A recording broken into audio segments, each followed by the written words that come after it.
ஆண்டவராகிய இயேசு கிறிஸ்துவின் நாமத்தினாலே நான் உங்களை திரும்பவும் இந்த யூடியூப் சேனலுக்கு வரவேற்கிறேன். நீதியின் சூரியன் ஊழியத்தின் சார்பாக கர்த்தருடைய கிருபையில் நீங்கள் எல்லாரும் குடும்பமாக தனித்தனியாக நல்லா இருப்பீங்கன்னு நம்புகிறேன். கர்த்தருடைய கிருபையினால் அவருடைய இரக்கத்தினால நானும் எனது மனைவி பிள்ளைகள் மிகுந்த நலமாக இருக்கிறோம். ஊழியம் மிகுந்த ஆசீர்வாதமாக நடைபெற்று வருகிறது. நாம் புறஜாதிகளுக்கு சுவிசேஷத்தை அறிவிக்கிறோம். திருச்சபைகளுக்கு அழைக்கிற எல்லா சபைகளுக்கும் உபவாச கூட்டங்களுக்கும் இரவு ஜெபங்களுக்கும் போய் பக்தி விருத்திக்கு ஏதுவான கர்த்தருடைய வார்த்தைகளை அறிவிச்சிட்டு வர கர்த்தரை மட்டும் தகுதியில் எனக்கு கிருபை செய்து வர்றாரு. அவருக்கே நான் மகிமையை செலுத்துகிறேன். இந்த நாளிலும் கூட கிருபையா பெருமையா அப்படிங்கிற ஒரு தலைப்பில் நான் உங்களுக்கு ஒரு சின்ன செய்தியை கொடுக்க விரும்புகிறேன். நம்மளுடைய இந்த சேனலை புதுசாக சிலர் சப்ஸ்கிரைப் பண்ணியிருக்கீங்க. உங்களுக்கு நன்றி. நீங்கள் யாருன்னு எனக்கு தெரியாட்டாலும் நீங்கள் அந்த செய்திகளை விரும்பி இந்த சேனலுக்கு கொடுக்குற ஆதரவுக்காக உங்களுக்கு நான் நன்றி சொல்லுகிறேன். தொடர்ந்து நீங்கள் உங்கள் ஜெபத்தில் நம்முடைய ஊழியத்தை நினச்சிக்கோங்க. கர்த்தர் உங்களை ஆசீர்வதிப்பார். வேத புஸ்தகத்தில் யாக்கோபின் புஸ்தகம் 4ஆம் அதிகாரத்தில் 6ஆம் வசனம் சொல்லுது, அவர் அதிகமான கிருபையை அளிக்கிறாரே, ஆதலால் தேவன் பெருமை உள்ளவர்களுக்கு எதிர்த்து நிற்கிறார், தாழ்மை உள்ளவர்களுக்கோ கிருபை அளிக்கிறார் என்று சொல்லி இருக்கிறது. எனக்கு அருமையானவர்களே, தேவனுக்கு முன்பாக நாம் மேன்மை பாராட்டுவதற்கு பெருமை பாராட்டுவதற்கு நம்மிடத்தில் எந்த நன்மையும் இல்லை என்பதை நாம் எப்பொழுதும் உணர வேண்டும். நடராஜ மௌலியார் பாடினது போல, என்னில் ஓர் நன்மை இல்லை கண்டேன், எல்லாமும் கிருபையால் ஆகும் என்பேன், மன்னிக்க உம்மிடமே கெஞ்சுகிறேன் நான், மறுக்காமல் ஒரு விசை மன்னித்தருளும், மறைவான பாவங்கள் பல செய்தேன் நான், மன்னிக்கும் தேவனே உமக்கு நிகர் யார் அப்படிங்கிற பாடல்ல அவர் அந்த வரியை அழகா சொல்வாரு. என்னில் ஓர் நன்மை இல்லை கண்டேன், எல்லாம் உம் கிருபையால் ஆகும் என்பேன். இந்த செய்தியை கவனிக்கிற நீங்க எதை குறித்தாவது பெருமையோடு இருக்கீங்களா? அல்லது இல்லைண்ணே பெருமை பாராட்டுறதுக்கு ஒன்றும் இல்லை, என் வாழ்க்கையில் நான் தாயின் கர்ப்பத்தில் உருவானதுலேருந்து இன்னைக்கு வரைக்கும் நான் வாழ்கிறது, சுகமாக இருக்கிறது, இவ்வளோ தூரம் சந்தோஷமாக இருக்கிறது, நல்லா இருக்கிறது எல்லாம் கர்த்தருடைய கிருபை மாத்திரமே அப்படின்னு சொல்லி நீங்கள் தாழ்மையான சிந்தையோடு இருக்கீங்களா? அதை ஒரு சின்ன செக்கப் பண்ணிக்கோங்க. புலம்பல் 3ஆம் அதிகாரம் 22ஆம் வசனம் உங்களுக்கு தெரியும். நாம் நிற்பதும் நிர்மூலமாகாததும் கர்த்தருடைய கிருபையே, அவருடைய இரக்கங்களுக்கு முடிவில்லை. எனக்கு அருமையானவர்களே, உலகத்தில் திடீர்னு நாடுகளே இன்னைக்கு பாருங்க நிர்மூலமாயிருது. பெரிய பெரிய கட்டடங்கள், பெரிய பெரிய செல்வ சீமானாய் வாழ்ந்தவர்கள் பார்த்தீங்கன்னா திடீர்னு அவங்க நாட்டில் ஏற்படுகிற இயற்கை அழிவினால அல்லது போரினால, குண்டு வெடிப்புனால, பீரங்கி தாக்குதலினால பார்த்தீங்கன்னா பெரிய பெரிய கட்டடங்கள் தரைமட்டமாகி அவங்க ஒரே நாளில் வீடை இழந்து அவங்க பொருட்களை இழந்து ரோட்டுக்கு வந்துடுறாங்க. தொடர்ந்து அந்த நாட்டில் யுத்தம் தொடர்ந்துக்கிட்டே இருந்துச்சுன்னா அங்கே அந்த நாடு வாழ தகுதி இல்லாத ஒரு நாடாக மாறிவிடுகிறது. அவங்க அடுத்த நாட்டுக்கு அகதிகளாக போகிறாங்க. வருத்தம். சொந்த நாட்டில் பெரிய வசதியோட கோடீஸ்வரனா லட்சாதிபதியாக இருந்தவங்க ஒரு நாளில் அல்லது சில நாட்களில் நடந்த யுத்தத்தினால நிர்மூலமாகி எப்படி போயிடுறாங்கன்னா அவங்க நடு ரோட்டுக்கு வந்துடுறாங்க. இன்னொரு நாட்டில் போய் அகதிகளாக தங்கி அவங்க ஏதாவது நமக்கு பசிக்கு சாப்பாடு கொடுக்க மாட்டாங்களா அப்படின்னு எதிர்பார்க்குற ஒரு நிலைமைக்கு வந்து விடுகிறார்கள். இந்த உலகத்தில் இந்த கடைசி காலத்தில் இந்த மாதிரி சம்பவங்கள் பல நாடுகளுக்கு நடக்குது. அதை பார்க்கும் பொழுதெல்லாம் நம்ம இயேசு இந்த உலகத்தில் மனிதனாக இருந்தபோது, மனிதனாக அவர் உலாவி வந்த பொழுது, ஊழியம் செய்து கொண்டிருந்த காலத்தில் தான் சீசர்கள்ட்ட சொன்ன மாதிரி யுத்தங்களையும் யுத்தங்களின் செய்திகளையும் கேள்விப்படுவீர்கள். ஜனங்களுக்கு விரோதமாக ஜனம், நாட்டுக்கு விரோதமாக நாடு, ராஜ்யத்துக்கு விரோதமாக ராஜ்யம், இதெல்லாம் எழும்புது. ஆனாலும் இப்போ நம்ம நம்பிக்கை என்ன? கிருபை தான். கர்த்தருடைய கிருபை நமக்கு போதுமானது எந்த சூழ்நிலையிலும். அதனால அந்த கிருபையை தயவு செஞ்சு நீங்க உறுதியாக பற்றி கொள்ளுங்க. எந்த ஒரு பிரச்சனையும் இல்லாத, இயற்கை பேரழிவு இல்லாத, யுத்தம் இல்லாத சமாதானமான ஒரு நாட்டில் நம்ம இருக்கோம். அதனால நம்ம பெருமையா வாழ்ந்துடலாம், இஷ்டம் போல வாழ்ந்துடலாம் அப்படின்னு வாழ முடியாது. கருமையானவர்களே, கிருபை நமக்கு இல்லைன்னா நம்ம ஒரு நொடி கூட, நிமிஷம் கூட சொல்லக்கூடாது, ஒரு நொடியில நம்ம என்ன ஆயிடும்னா நிர்மூலமாகிடுவோம். நான் கர்த்தர், நான் மாறாதவர், அதனால யாக்கோபின் புத்திரராகி நீங்கள் என்ன செய்யல, நிர்மூலமாகவில்லை.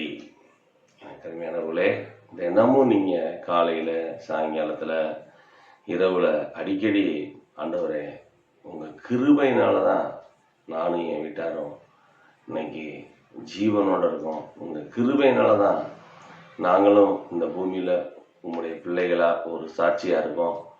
இவ்வளவு தூரம் நாங்க மற்றவங்களுக்கு ஆசீர்வாதமா இருக்கோம் அப்படின்னு சொல்லி நீங்க கிருபையை அடிக்கடி தயவுசெய்து சிந்தித்து கொண்டே இருங்க. எந்த விதத்திலும் மற்றவங்க பார்க்க முடியாத உங்க இருதயத்துல நீங்க பெருமைக்கு இடம் கொடுத்துடாதீங்க.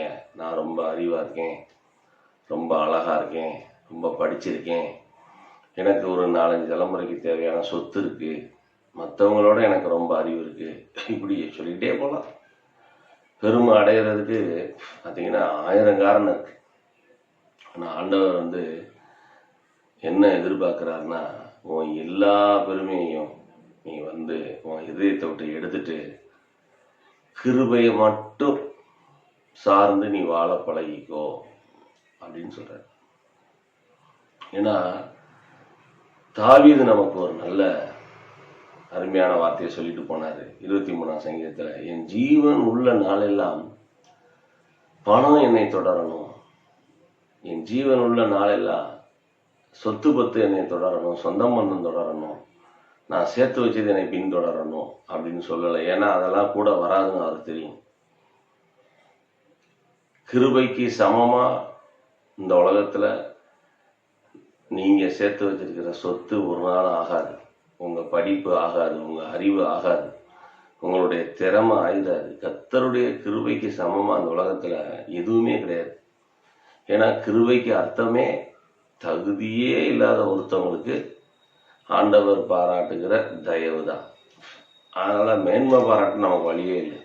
அதனாலதான் தாவீது தெளிவா சொன்னாரு, என் ஜீவன் உள்ள நாளெல்லாம் நன்மையும் கிருபையும் என்னை தொடரும். கருமையானவர்களே, நீங்களும் ஆண்டவர்கிட்ட நான் உயிரோடு இருக்க நாளெல்லாம் உங்க நன்மையும் உங்க கிருபையும் என்னை தொடரணும் ஆண்டவரே, ஒவ்வொரு நிமிஷமும் என்னை தொடரணும்னு சொல்லி நீங்க கேட்கணும். 1973 நினைக்கிறேன், சாராள் நவராஜ் ஒரு அருமையான பாட்டு வெளியிட்டாங்க. தம் கிருபை பெரிதல்லோ எம் ஜீவனிலும் அதே இம்மட்டும் காத்ததுவே இன்னும் தேவை கிருபை தாருமே. அதுல ஒரு சரணம் உங்களுக்கு நல்லா தெரிஞ்ச சரணம். இந்த வசனத்தை வச்சு அவங்க எழுதினது, தாழ்மை உள்ளவரிடம் தங்கிடுதே கிருபை, தாழ்மை உள்ளவரிடம் தங்கிடுதே கிருபை, வாழ்நாளெல்லாம் அது போதுமே, சுகமுடன் தம்பலமுடன் சேவை செய்ய கிருபை தாருமே, சேவை செய்ய கிருபை தாருமே. அருமையான படம். நான் அடிக்கடி இதை பாடி தொடர்ந்து நான் உயிரோடு இருக்க வரைக்கும் உமக்கு முன்பாக உண்மை உத்தமா ஊழியம் செய்ய எனக்கு தாழ்மை தாரும், கிருபை தாரும் அப்படின்னு சொல்லி நான் கேட்குறேன். நீங்களும் இந்த உலகத்தில் உங்கள் வாழ்க்கையை ஒரு முன்மாதிரியுள்ள நல்ல கிறிஸ்தவ வாழ்க்கையாக ஓடி முடிக்கணும், வெற்றியுள்ள ஒரு கிறிஸ்தவ வாழ்க்கையாக ஓடி முடிக்கணும்னா நீங்கள் கிருபையை தான் அதிகமாக கேட்க வேண்டும். ஏன்னா ஆண்டவர் எல்லாருக்கும் கிருபை தருவது இல்லை, மறந்துடாங்க. ஏன்னா உலகமே எப்படி இருக்கு, பெருமையில் இருக்கு. ஜாதி பெருமை, இப்படி சொல்லிட்டே போகலாம். அழகை குறித்து, இன்னும் அவங்களுடைய பின்னணியை குறித்து, இப்படி ஏராளமான பெருமை இருக்கு. அதனால பார்த்தீங்கன்னா அநேகருக்கு கிருபை போதுமான அளவு இல்லை. ஒருவேளை கிருபையா அவங்கள பாதுகாக்கலாம், ஆனால் கிருபையில அநேக கிறிஸ்தவர்கள் கவனிங்க வளராமல் இருக்கிறார்கள், கிருபையில பெருகாமல் இருக்கிறார்கள். நீங்க பேதுரு சொல்றாரு நமக்கு, எனக்கு அந்த வசனம் ரொம்ப பிடிக்கும். 1 பேதுருவின் புஸ்தகத்துல மன்னிக்கணும் 2 பேதுருவின் புஸ்தகம் 3ஆம் அதிகாரம் கடைசி வசனத்தில் அவர் சொல்றாரு, நம்முடைய கர்த்தரும் இரட்சகருமாகிய இயேசு கிறிஸ்துவின் கிருபையிலும் அவரை அறிகிற அறிவிலும் வளருங்கள். பார்த்தீங்களா, நம்ம எதையாவது ஒன்றை குறித்து பெருமை அடைய ஆரம்பிச்சிட்டோம். அவங்களோட நான் நல்லா அழகா இருக்கேன், அவங்களோட நான் நல்லா பாட்டு பாடுறேன், அவங்களோட எனக்கு நல்லா வசனம் தெரியும், அவங்களோட எனக்கு நல்ல அந்நிய பாஷை வர இருக்கு, அவங்களோட என்கிட்ட வசதி கூட இருக்கு, இப்படி நம்ம நம்மளோட குறைவான நிலைமையில் இருக்கிறவங்கள பார்த்து நம்ம அற்பமாக நினச்சி மனசில் பெருமை அடைஞ்சோம்னா நமக்கு கிருபை அந்த அளவுலேயே நிற்கும், நம்ம கிருபையில் வளர முடியாது. அதனால தான் பேதுரு சொல்கிறாரு, நீங்கள் கிருபையில் வளரணும். கிருபையில் வளரணும்னா நம்ம தினமும் ஆண்டவர்கிட்ட நம்மளா தாழ்த்திக்கிட்டே தான் இருக்கணும். நான் ஒன்றும் இல்லை, உங்கள் கிருபை தான், உங்களுடைய இரக்கம்தான், உங்களுடைய தயவுனால தான் நான் என்ன செய்கிறேன், இன்னைக்கு இவ்வளோ தூரம் இருக்கேன். எனக்கு கடைசி வர பெருமை வராதபடி என்னை காத்துக்கோங்க. எந்த சூழ்நிலையிலும் எதை குறித்தும் ஆண்டவரே எனக்கு பெருமை வந்துடக்கூடாது, எனக்கு உங்கள் கிருபை வேணும், அதுக்கு என்னாலும் நான் உங்களை பின்பற்றணும், உங்களை தாழ்மையாக நான் ஆராதிக்கணும். நீங்கள் எனக்கு கொடுத்துருக்கிற எந்த ஆசீர்வாதத்தை குறித்தும், ஆவி ஆத்மா சரீரத்தில் கர்த்தர் கொடுத்துருக்கிற எந்த விதமான நன்மையை குறித்தும் எனக்கு பெருமை வந்துடக்கூடாது. அதுக்கு பதிலாக இது கிருபை அப்படின்னு நினச்சி நான் உங்களுக்கு கண்ணீரோட என்னை தாழ்த்தி என்னைக்கும் நன்றி உள்ளவனா வாழ எனக்கு உதவி செய்யும் அப்படின்னு சொல்லி நீங்கள் கேட்கணும். ஏன்னா தெளிவாக வசனம் சொல்லுது, தேவன் பெருமை உள்ளவர்களுக்கு எதிர்த்து நிற்கிறார், கிருபை கிடையாது. நீங்கள் எதை குறித்து பெருமை அடைஞ்சிட்டீங்க, ஊழியத்தை குறித்து கூட, நான் பெரிய சபை வச்சுருக்கேன், அல்லது நான் எந்த அழைப்பாக இருந்தாலும் சரி, அப்போஸ்தலர், போதகர், சுவிசேஷகர், மேய்ப்பர், தீர்க்கதரிசி, மூப்பர், இன்னும் பாட்டு பாடுற தாளந்து எல்லாமே இருக்குது, உதவி செய்கிற தாளந்து, இப்படி எதை குறித்தும் நான்லாம் சாதாரண ஆள் கிடையாது. மற்றவங்களோட எனக்கு விசேஷமான வரம் இருக்குது, வல்லம் இருக்குது, மற்றவங்களோட எனக்கு விசேஷமான கிருபை இருக்குது அப்படின்னு நினச்சி கூட நீங்கள் கிருபையை குறித்து கூட என்ன செஞ்சிடக்கூடாது, பெருமை பாராட்டிடக்கூடாது. இன்னைக்கு ரொம்ப சகோதர சகோதரிகளுக்கு இந்த பிரச்சனை இருக்குது. ஆவிக்குரிய காரியத்தை குறித்து அவங்களுக்கு ரொம்ப பெருமை இருக்குது. நான் தான் மற்றவங்களோட நல்லா ஜெபிக்கிறேன், எனக்கு தான் ஆத்தும பாரம் மற்றவங்களோட அதிகமாக இருக்குது. இப்படி எதை குறித்தோ நம்ம கண்ணுக்கு தெரியாத ஆண்டவர் மட்டும் பார்க்கக்கூடிய இதயத்தில் இருக்கிற ஆவிக்குரிய காரியங்களை குறித்தே இன்னைக்கு பார்த்தீங்கன்னா சபையில் ஊழியங்களில் எதை பார்க்க முடியுதுன்னா பெருமையாக இருக்கிறத பார்க்க முடியுது. அதனால் பார்த்தீங்கன்னா ஒருத்தர் மதிக்கிறது இல்லை. ஒரு ஊழியர் இன்னொரு ஊழியரை, ஒரு விசுவாசி இன்னொரு விசுவாசியை என்ன செய்யறதில்லை, கனம் பண்ணுறதில்லை, அன்பு கூறுறதில்லை. இதுக்கு என்ன காரணம் நினைக்கிறீங்க? நான் தான் பெரிய ஆள், இவங்கெல்லாம் ஒரு ஆளா அப்படின்னு சொல்லி தங்களை குறித்து பெருமையாக நினைக்கிறதுனால தான் அவங்களால என்ன செய்ய முடியல, மற்றவங்கள இயேசு சொன்ன மாதிரி அன்பு கூற முடியல. எதை குறித்தோ பெருமை இருக்கு. நீங்க அப்படி இதுலயும் இந்த பெருமையெல்லாம் சிக்கியிருக்கீங்களா? இந்த ஊர்லயே எங்க சபை தான் சிறந்த சபை, இந்த ஊர்லயே எங்க பாஸ்ட் தான் சூப்பர் பாஸ்ட். அதே மாதிரி உங்களுக்கு பிடிச்ச ஊழியர்களை, உங்களுக்கு தெரிஞ்ச ஊழியர்களை நீங்க பெருமையா உயர்த்தி பேசி மற்ற சபை பாஸ்டர்களை, மற்ற ஊழியர்களை நீங்க அற்பமா நினைக்கிறீங்களா? அப்படின்னா நீங்க இன்னைக்கு ஆண்டவர்கிட்ட அதுக்காக மன்னிப்பு கேட்கணும். ஏன்னா ஆண்டவர் தான், தேவனானவர் தான் சபையில என்ன செஞ்சிருக்காரு, 5 விதமான ஊழியங்களை, இன்னும் எத்தனை விதமான ஊழியங்களை ஏற்படுத்தியிருக்காரு. அதனால எந்த பாஸ்டும், எந்த தீர்க்கதரிசியும், எந்த அப்போஸ்தலரும், எந்த மேய்ப்பரும், எந்த சுவிசேஷரும் நான் தான் பெரிய ஆளு அப்படின்னு என்ன செய்ய முடியாது, மேன்மை பாராட்டவே முடியாது. அவங்கள நல்லா நீங்க பழகி பார்த்தீங்கன்னா அவங்க கர்த்தருக்கு முன்னால ரொம்ப தாழ்மையா உண்மையா இருப்பாங்க. மறந்துடாதீங்க. சபை விசுவாசிகள் அல்லது அந்த ஊழியத்தோட தொடர்பு வச்சிருக்கவங்க வேணா எங்க ஊழியம் சிறந்த ஊழியம், எங்க சபை சிறந்த சபை, இப்படி இந்த தீர்க்கதரிசி சிறந்தவர் இப்படி பேசலாம். ஆனா அந்த சம்பந்தப்பட்ட பாஸ்டரோ, ஊழியரோ, தீர்க்கதரிசியோ, மேய்ப்பரோ, அப்போஸ்தலரோ பழகி பார்த்தா அப்படிலாம் இல்லை, கர்த்தருடைய கிருபையில நாங்க எங்களை நம்பி கொடுத்த பொறுப்பை நாங்கள் எவ்வளோ உண்மையாக செய்ய முடியுமோ செய்கிறோம், இவ்வளோ தூரம் நாங்கள் வளர்ந்துருக்கோம், சிறப்பாக இருக்கோம், நல்லா இருக்கோம்னா அதுக்கு எங்கள் அறிவு, சாமர்த்தியம், பக்தி, புத்தி அதெல்லாம் ஒன்றும் கிடையாது, கிருபை அப்படின்னு சொல்லுவாங்க. பவுல் அப்படி தான் சொன்னார். 1 கொரிந்தியர் 15:10 அவர்கள் எல்லாரை விட, இயேசு கூட இருந்த அந்த சீசர்களை விட நான் தான் என்ன செஞ்சேன், அதிகமாக பிரயாசப்பட்டேன் இயேசுக்காக. அந்தியோகியாவிலிருந்து இல்லிரிக்கன் தேசம் வரைக்கும் 20,000 மைல் அவர் அந்த காலத்தில் நடந்து, மிருகங்கள் மேலே பிரயாணம் பண்ணி, கப்பல் பிரயாணம் பண்ணி சுவிசேஷம் அறிவிச்சார். அதிகமாக பிரயாசப்பட்டார். இயேசுக்கு அடுத்து அதிகமாக பயன்படுத்தப்பட்டவர் பவுல் தான், இன்னும் உங்களுக்கு தெரியும். ஆனால் அவரே நீங்கள் 1 கொரிந்தியர் 15:10 படித்து பாருங்க. ஆகிலும் இவ்வளவு தூரம் நான் ஊழியம் செஞ்சு இத்தனை சபைகளை ஏற்படுத்தி கர்த்தரால வல்லமையாக பயன்படுத்தப்பட்டிருந்தாலும் நான் கிடையாது, எனக்குள்ள இருந்த தேவ கிருபையே அப்படி செய்ததுன்னு சொன்னார். அதனால உலகத்திலேயே பெரிய தேவனால பயன்படுத்தப்பட்ட ஊழியராக இருந்தாலும், சாதாரண சிறிய அளவில் அட்ரஸே இல்லாமல் ஊழியம் செய்கிற ஒரு ஊழியராக இருந்தாலும், அது சபை அழைப்பாக இருந்தாலும் சரி, எந்த அழைப்பாக இருந்தாலும் சரி, அவங்க எதை சரியாக உணர்ந்திருப்பாங்கன்னா கிருபையினாலதான் இவ்வளோ தூரம் ஊழியம் செய்ய முடிஞ்சதுன்னு ஒத்துக்குருவாங்க. ஒருவேளை ஊழியம் வளர்ந்த பிறகு, சபை வளர்ந்த பிறகு, அல்லது ஆசீர்வாதங்கள் கஷ்டகாலங்கள்லாம் மாறின பிறகு சிலருக்கு பெருமை வந்துடுது.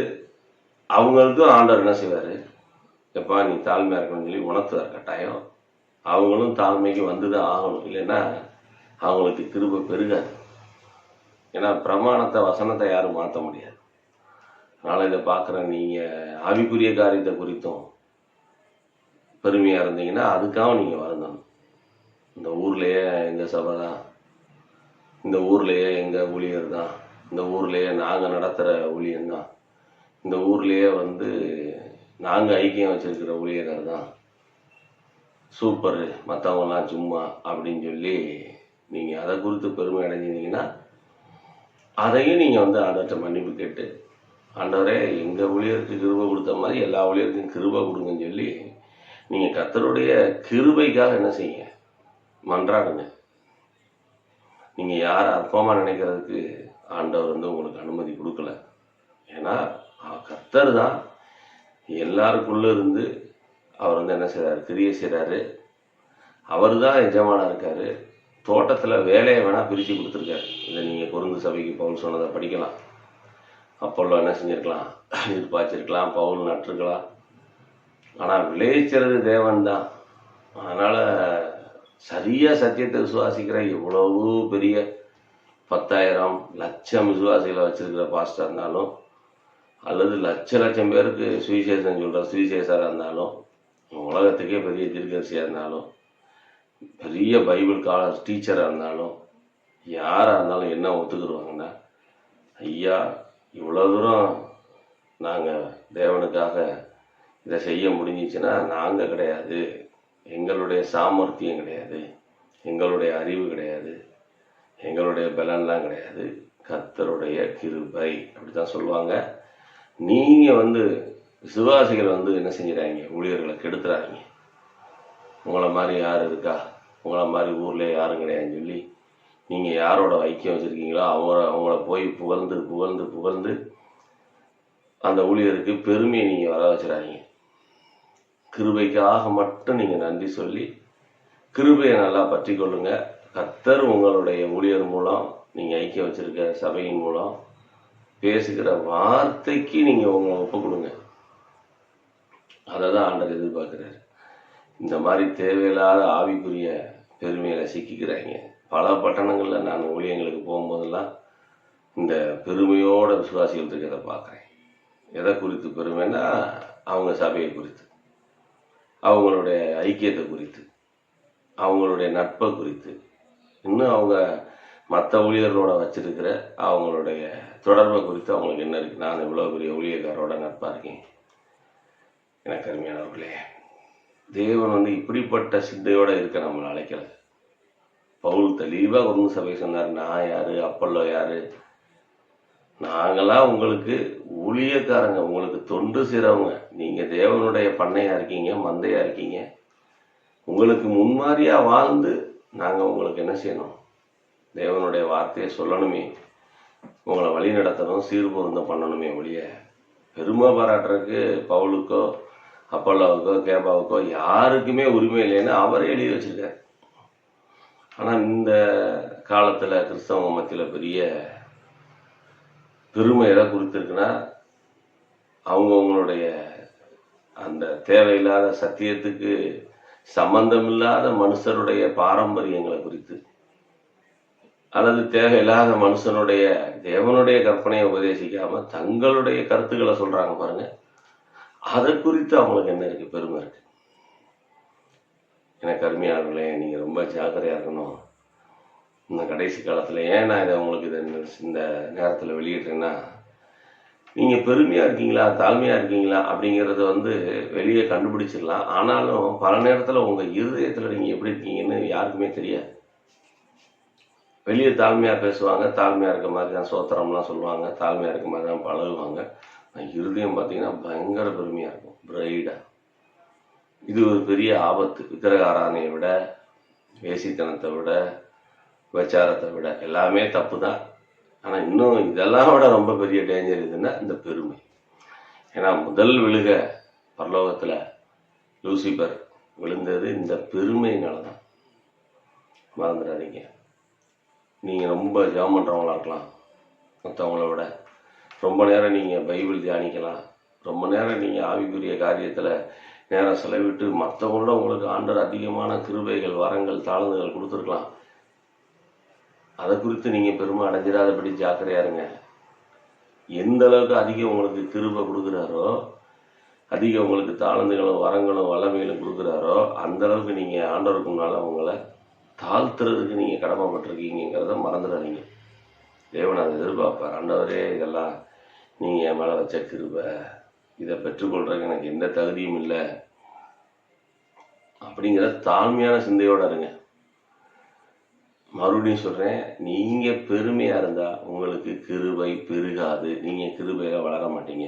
அதே மாதிரி உலக பிரகாரமாக நீங்கள் ஒரு சொந்த வீடு வச்சுருக்கீங்க, கார் வச்சுருக்கீங்க, வேணுங்கிற அடிப்படை வசதி உங்களுக்கு இருக்குது. அதனால் இல்லாதவங்களை நீங்கள் அற்பமாக நினைச்சிடாதீங்க. இன்னைக்கு ஆண்டவருடைய பிள்ளைகள் அநேகத்தை அப்படியே ஒரு பெருமை இருக்குது. தாங்க வச்சுருக்க சொந்த வீட்டை குறித்து, நல்ல வாகனம், 4 வீலர் காரை குறித்து, பைக்கை குறித்து, இன்னும் கையில் வச்சிருக்கிற நகையை குறித்து, பணத்தை குறித்து, நாங்களாம் மற்றவங்கள மாதிரி கிடையாது, அவங்கள மாதிரி நாங்கள் கஷ்டப்படலை, வாடகை வீட்டில் இல்லை, நாங்கள் அன்னாடம் காட்சி கிடையாது, ஆண்டவர் எங்களை வேணுங்கிற சொத்து கொடுத்துருக்காரு, வசதி கொடுத்துருக்காரு, அதை குறித்து நீங்கள் சந்தோஷப்படலாம். கர்த்தர் அதுக்கு அனுமதி கொடுத்துருக்காரு. நீங்கள் எவ்வளோ நாள் சந்தோஷமாக இருங்க. கர்த்தர் உங்களுக்கு முன்குறித்து உங்கள் வாழ்க்கையில் கொடுத்துருக்கிற எல்லா நன்மைகளையும், எல்லா ஆசீர்வாதங்களையும் நீங்கள் நல்லா அனுபவிங்க, அதில் மகிழ்ச்சியாக இருங்க. ஆனால் அதை குறித்து உங்களுக்கு என்ன வந்துடக்கூடாது, பெருமை வந்துடக்கூடாது. நீங்கள் இல்லாதவங்கள அற்பமாவோ அசட்டையாவோ நினச்சிடாதீங்க. உங்கள் சபையில். ஏன்னா ஒரு சபையில் ரொம்ப தரித்திரம், ரொம்ப இலையாக இருக்கவங்க இருப்பாங்க, நடுத்தரமாக இருக்கவங்க இருப்பாங்க, வசதியாக இருப்பவங்க இருப்பாங்க, சம்பூர்ண வசதி உள்ளவங்களும் இருப்பாங்க. அப்போ வந்து எல்லாம் சேர்ந்து ஒரு இடத்துல ஆராதிக்கும் போது நமக்கு மனசில் நம்மளோட கீழே வசதி குறைவாக இருக்கவங்களை குறித்து பெருமை வர வாய்ப்பு உண்டு. நான் பல இடங்களில் அதை பார்த்துருக்குறேன். நான் என்னைய நேரடியாகவே ஒரு சூழ்நிலையில் ஒரு இடத்துல என்னுடைய இல்லாத சொல்லி, என்னுடைய இயலாமையை சொல்லி என்னை வேதனைப்படுத்தியிருக்காங்க. அதையும் நான் சந்தோஷமாக எடுத்துக்கிட்டேன். அது வேற. சரி, நம்மகிட்ட உள்ளதை சொல்கிறாங்க, நம்மகிட்ட இல்லாத சொல்லி காட்டுறாங்க, குத்தி காட்டுறாங்க போல அப்படின்னு நினச்சிட்டு விட்டுட்டேன். ஆனால் ஆண்டவர் அப்படி நம்ம இல்லாதவர்களை, ஏழைகளை, நம்மளோட வசதி குறைவு உள்ளவங்கள, நம்மளோட மற்ற எல்லா விதத்துலையும் தாழ்ந்திருக்கவங்கள நம்ம குத்தி பேசுகிறதையோ அவங்கள மனசில் கூட அற்பமாக நினைக்கிறதையோ அவர் விரும்புறதில்லை. ஏன்னா தேவன் பெருமை உள்ளவர்களுக்கு எதிர்த்து நிற்கிறார், மறந்துடாதீங்க. அதனால் நீங்கள் எதை குறித்து உங்களுக்கு பெருமை வராதபடி உங்கள் இதயத்தை கவனமாக நீங்கள் காத்துக்கொள்ளுங்க. வேதம் முழுக்க நீங்கள் பார்த்தீங்கன்னா எவ்வளவு உயரத்துக்கு போனாலும் ஆபிரகாம்லேருந்து, எலியாவிலேருந்து, மோசேலேருந்து, தானியேலிருந்து எல்லா தேவனால எந்த அளவில் ஆசீர்வாதமாக வைக்கப்பட்டிருந்த பரிசுத்தவான்கள் நீங்கள் தியானித்து பார்த்தீங்கன்னா அவங்க தங்களை தரமட்டும் மண்ணு அளவுக்கு, புழுதி அளவுக்கு தங்களை தாழ்த்தியிருக்காங்க. அதனால தான் அவங்களுக்கு அந்த கிருபை கிடைச்சது. நீங்கள் மறந்துடாதீங்க. எதை குறித்தும் நீங்கள் எந்த சூழ்நிலையிலையும் பெருமை அடைஞ்சிடாதீங்க. திரும்ப கடைசியாக சொல்கிறேன், ஆவிக்குரிய காரியத்தை குறித்து நல்லா ஜெபம், வேத தியானம், பாட்டு, வரம், வல்லமை, ஆத்துமாதாயம், ஊழியம் எல்லாத்துலையும் நான் சூப்பர் பாஸ்டர், சூப்பர்னே, சந்தோஷம், அது கிருபைன்னு சொல்லுங்கள். சரி, கர்த்தர் உங்களை நல்ல ஒரு சபையில் வச்சுருக்காரா? கர்த்தர் கிருபையாக எனக்கு ஒரு நல்ல சத்தியத்தை சத்தியமாக சொல்கிற ஒரு மேய்ப்பர் கொடுத்துருக்காரு, ஒரு சபை கொடுத்துருக்காருன்னு சொல்லுங்கள். ஆனால் ஊர்லேயே உங்கள் சபை தான் வசந்த சபை, உங்கள் பாஸ்ட் தான் வசந்த பாஸ்ட்டு, நீங்கள் போகிற சபை மட்டும்தான் சத்தியத்தை சத்தியமாக சொல்கிற சபைன்னு சொல்லி பெருமை அடையாதீங்க. நீங்கள் உங்கள் பாஸ்டர்டே போய் கேட்டாலும் அவர் அப்படி சொல்லக்கூடாதுன்னு சொல்லுவார். அவர் சரியாக சத்தியத்தை ஒத்துக்கிறவராக இருந்தால், கிருபையை ஒத்துக்கிறவராக இருந்தால் கர்த்தர் எல்லாருமேலேயும் கிருபையில் அவர் இருக்கார். எத்தனையோ பேர் என்னைய மாதிரி உண்மையுள்ளவங்க, எத்தனையோ நல்ல உண்மையுள்ள மேய்ப்பர்கள் இருக்காங்க. அப்படி சொல்லி ஒரு ஊழியர் இன்னொரு ஊழியரை அற்பமாக பேச மாட்டாங்க. ஒரு பாஸ்டர் இன்னொரு பாஸ்டரை அற்பமாக பேச மாட்டாங்க. கிருபையை ஒத்துக்கிறவங்க இன்னொருத்தவங்களை அற்பமாக நினைக்க மாட்டாங்க. பெருமை உள்ளவங்க தான், ஆமாம் நம்ம தான் சூப்பரு, நம்ம சர்ச்சு தான் சூப்பரு, அல்லது நம்ம ஐக்கியம் தான் சூப்பரு, இண்டிபெண்ட் என்னைய மாதிரி இண்டிபெண்ட் ஊழியராக இருந்தால், பெருமை உள்ளவங்களாக இருந்தால் நாங்கள் தான் தமிழ்நாட்டிலே சூப்பராக ஊழியங்கிறோம், இது ஒருத்தரும் சரியில்லை அப்படி சொல்லுவாங்க. ஆண்டவர் சிரிப்பார். ஏன்னா உண்மை உள்ளவங்க இப்படி பீத்த மாட்டாங்க, பெருமையாக பேச மாட்டாங்க. கிருபையை பற்றி கொள்றவங்க அப்படிலாம் சொல்லக்கூடாதுங்க. கர்த்தருக்கு முன்னால் உண்மையாக தாழ்மையாக ஊழியங்கிறவங்க எல்லா இடத்துலையும் இருக்காங்க, உலகம் ஃபுல்லாக இருக்காங்க. அதனால் யாரும் பெருமை பாராட்ட முடியாது, பெருமை பாராட்ட கூடாது. வில்லியம் கேரி கூட சொல்லியிருக்காரு, கிருபை. அவர் வாழ்க்கையெல்லாம் படித்து பாருங்கள், நமக்கு கண்ணீர் வந்துடும். அவ்வளோ பெரிய தியாகியே கிருபைன்னு தான் சொல்கிறாரு. அதனால் நீங்கள் பெருமை அடைஞ்சிடாதீங்க. எதை குறித்தும், உலகப்பிராரமான உங்களுக்கு இருக்கிற ஆசீர்வாதங்களை, வசதிகளை குறித்தும், சரீர பிராரமாக உங்களுக்கு இருக்கிற திறமைகளை குறித்தும், கண்ணுக்கு தெரியாத ஆவிக்குரிய வாழ்க்கையில் உங்களுக்கு கர்த்தர் கொடுத்துருக்கிற நன்மைகளை குறித்து, உங்கள் ஐக்கியத்தை குறித்து, எதை குறித்தும் நீங்கள் பெருமை பாராட்டாமல், கர்த்தர் என் மேலே வச்ச கிருபையினால் எனக்கு ஒரு நல்ல ஆவிக்குரிய வாழ்க்கையிலேருந்து என்னென்ன சொல்லணுமோ சொல்லுங்கள். கர்த்தர் எனக்கு கிருபையாக ஒரு நல்ல சபை கொடுத்துருக்காரு, எனக்கு ஒரு நல்ல ஐக்கியம் கொடுத்துருக்காரு, கர்த்தர் கிருபையாக எனக்கு ஒரு குடும்பம் கொடுத்துருக்காரு, கிருபையாக எனக்கு பிள்ளைகள் கொடுத்துருக்காரு, கிருபையாக எனக்கு சம்பாதிக்க பலன் கொடுத்துருக்காரு, இந்த கிருபை எனக்கு சாகும் வர தொடரும். நான் கர்த்தருடைய கிருபையினால் என்ன செய்வேன், என்னுடைய நித்திய வீட்டுக்கு ஒரு நாள் நான் இந்த உலகத்தில் கர்த்தருடைய கிருபையினால் வெற்றியாக, பரிசுத்தமாக, உண்மையாக வாழ்ந்து நான் ஓடி முடிப்பேன். நான் கர்த்தருடைய வீட்டில் போய் நீடித்த நாட்களாக நிலைத்திருப்பேன் அப்படிங்கிற தாழ்மையான சிந்தையோடு இருங்க. கர்த்தர் உங்களுக்கு கிருபை செய்வாராக. கர்த்தர் உங்களை ஆசீர்வதிப்பாராக. ஆமென்.